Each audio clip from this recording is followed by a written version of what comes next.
No ar, Minuto da Unicidade, com o pastor Tony de Souza.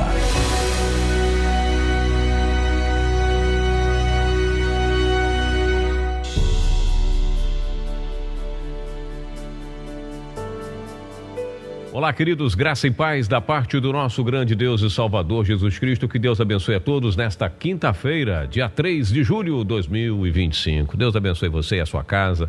Muito obrigado pelo seu apoio, pelo seu carinho, pela sua audiência.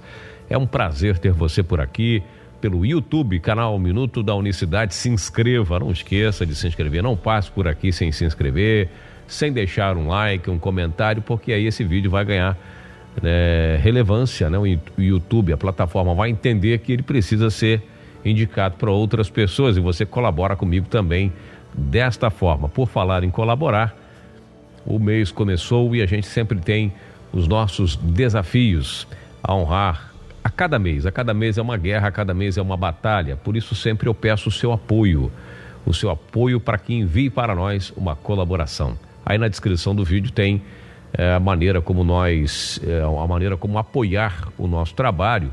Inclusive, além do nosso Pix, tem o nosso e-mail. Você que deseja escrever para a gente, para mim, no caso, mande um e-mail. A gente vai respondendo dentro da medida do possível. Se caso demorar a responder, você dá um toque novamente, que a gente sempre tem aqui um desejo muito grande para responder. Ah, mas aonde é que está o teu e-mail? Não estou achando. Olha, na capa do vídeo, aí mesmo no YouTube, tem o título do vídeo.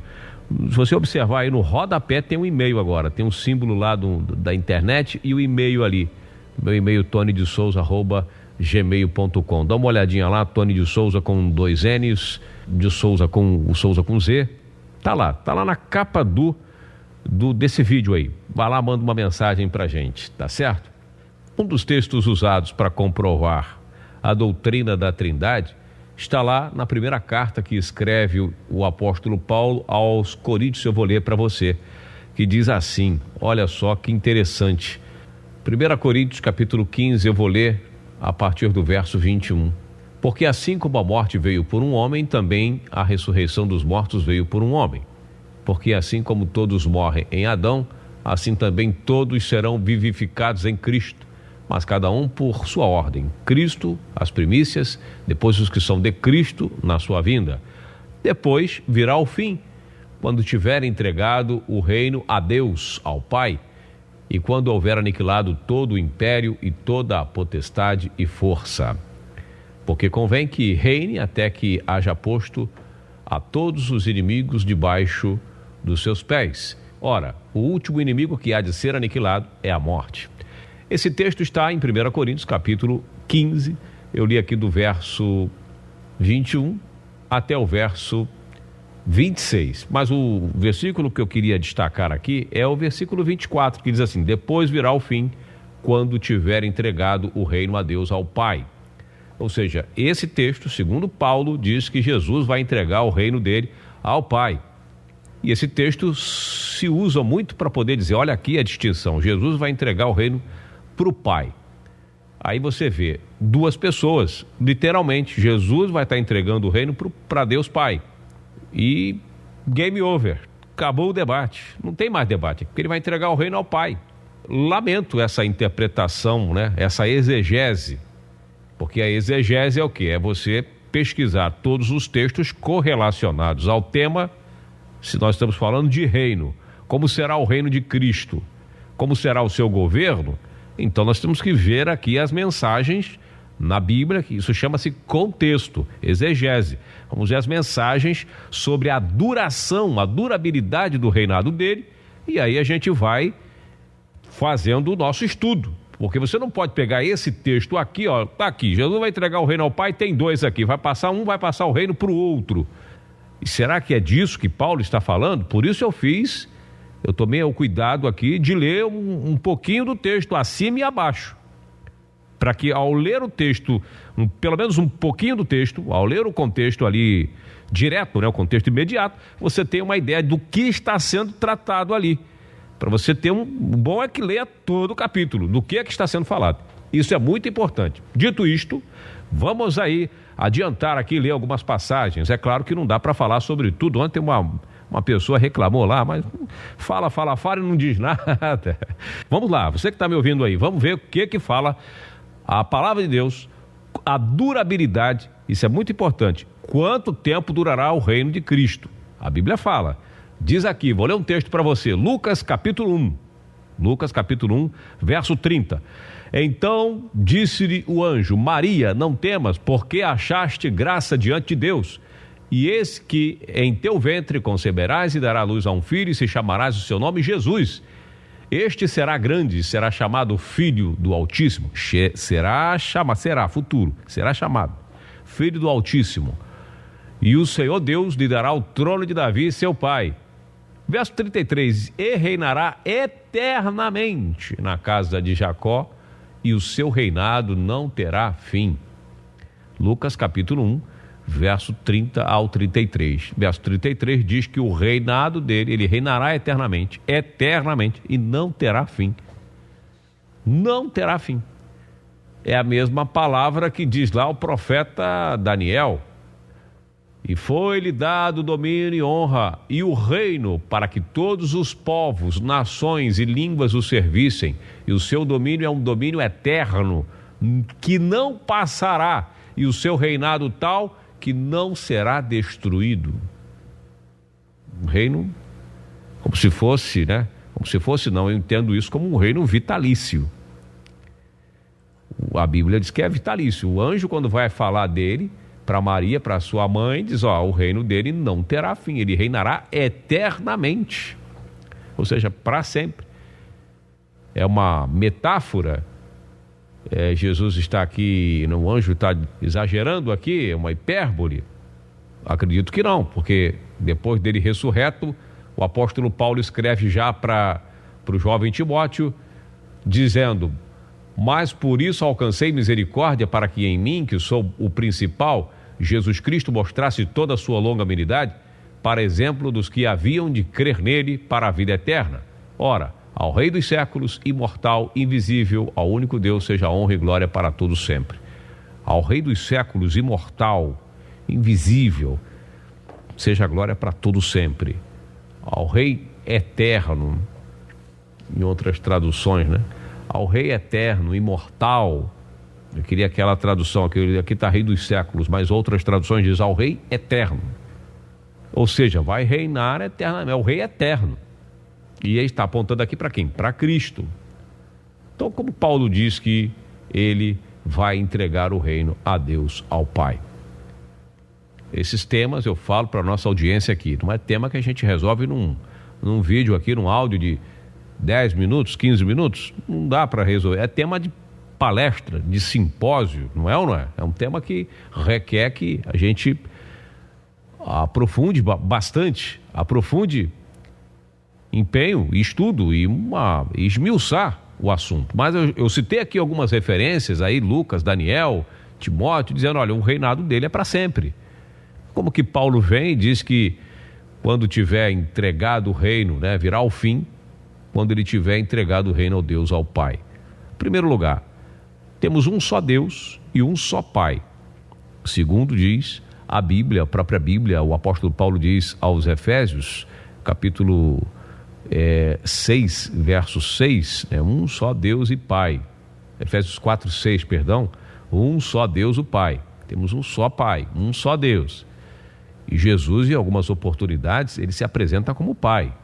A palavra de Deus, em várias oportunidades, apresenta ele como Pai. Não um Pai qualquer, é o Pai da eternidade. A verificar lá Isaías 9, verso 6. Deus forte, Pai da eternidade, Príncipe da paz. Veja, Jesus é o Pai. Filipe falou, mostra-nos o Pai. O senhor está falando do Pai, quero ver o Pai. Há tanto tempo estou convosco. E você não me conhece, Filipe? Quem vê a mim, vê ao Pai. Como dizes tu, mostra-nos o Pai. Quer dizer, inadmissível. Filipe está pedindo para ver o Pai do Senhor Jesus, e Jesus disse que já está vendo, estou com você, você está me vendo, não? Como é que é isso? Ele usurpou o lugar do Pai? Ele está querendo aqui, ser um usurpador da glória do Pai? Não pode. Ou ele é o Pai ou não é. Para Filipe ele diz que é. Isso é muito interessante. Então, se ele é o próprio Pai, como é que ele vai entregar o reino ao Pai para ele mesmo? Veja que os idiomas bíblicos e a mensagem bíblica, ela sai um pouco dessa interpretação convencional. Não é um livro qualquer, que você já vai lendo e vai interpretando, no automático. Por isso que os estudiosos da Bíblia, da palavra de Deus, falam de contexto, de você analisar todo o contexto. Eu citei aqui algumas referências dizendo que o reino dele não terá fim, será para sempre. E para terminar aqui, para não me estender muito e tentar aqui de alguma forma concatenar as ideias e fazer um resumo, o reino de Cristo tem um propósito. Ele reina com o objetivo de subjugar a todos os inimigos, incluindo a morte, e preparar o caminho para a restauração final. Ele veio, o ministério dele é gigantesco. Ele veio restaurar todas as coisas. Ou seja, botar tudo como estava no plano original, o plano anterior. Após a vitória sobre o pecado, Cristo como mediador, ele cumpre o seu ministério, mostrando aí que falta destruir, como nós lemos lá, né? O último inimigo, que é o quê? A morte. O que Paulo está falando aqui? Por isso eu li o 1 Coríntios 15, alguns textos anteriores ao versículo 24, que diz que ele vai entregar o reino ao Pai. Ele está dizendo aqui de sacrifício, de propósito, de restauração, libertação do homem do pecado, salvação, todo esse trabalho. Esse trabalho, esse ministério, esse ofício de filho, ele tem um período, ele não vai ser para sempre. Esse trabalho como filho, esse propósito como filho, isso vai terminar, vai chegar ao fim. Olha o que diz o texto, o verso subsequente. Porque convém que reine até que haja posto todos os inimigos debaixo dos seus pés. Lembra lá Salmos 110, verso 1?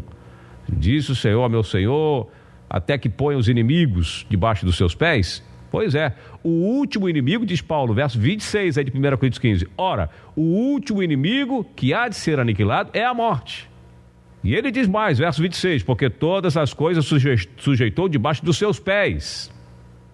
Então veja, ele vai sujeitando, ele vai dominando todas as coisas, e o último inimigo a ser destruído é a morte. Então vai chegar um momento em que ele vai destruir a morte. Após ali a ressurreição dos mortos, após ele estabelecer o governo dele, quando diz Pedro lá nas suas cartas que haverá novos céus e nova terra. Ele vai destruir essa terra, né? Ele vai transformar essa terra, fazer uma nova.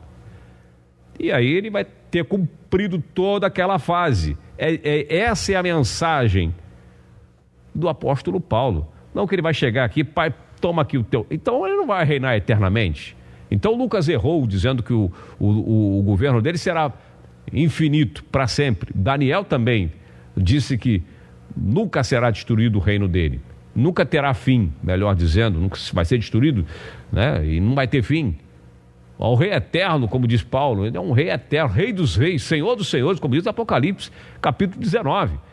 Capítulo 19 diz que ele é rei dos reis e senhor dos senhores. É Cristo. Se ele é rei dos reis e senhor dos senhores, aí vai chegar um momento da história que ele vai falar assim, toma aqui, não quero mais ser rei, não quero mais reinar. Vai dar para uma outra pessoa que na verdade não existe. Ele é o próprio Pai da eternidade. Você está entendendo? É claro que muitas informações ficam aqui. O tempo não permite a gente falar aqui 1 hora direto, gostaria, né? Porque eu também não tenho tempo disponível para isso. Mas é só para você se situar e, como eu disse, né? A pessoa se sentiu até ofendida, ele manda a gente pesquisar aqui, eu penso que ele vai dar o estudo, ele começa a falar e depois fala, claro, a gente dá aqui o início, o caminho para você se orientar e daí você mergulha. Você que deseja saber um pouco mais, você vai mergulhando. Tem na descrição do vídeo aqui o nosso livro. Você adquira o nosso livro, o e-book. Você, ao mesmo tempo que apoia esse trabalho, esse ministério que precisa de apoio, você investe também no seu conhecimento. Aí você tem que investir no conhecimento. Então a gente dá aqui uma direção boa para que você possa se orientar. Tem um jovem, irmão Edmo, que é diácono, se eu não me engano, da IPUB, ele sempre faz textos maravilhosos, desenvolve textos dentro da Unicidade de Deus preciosos.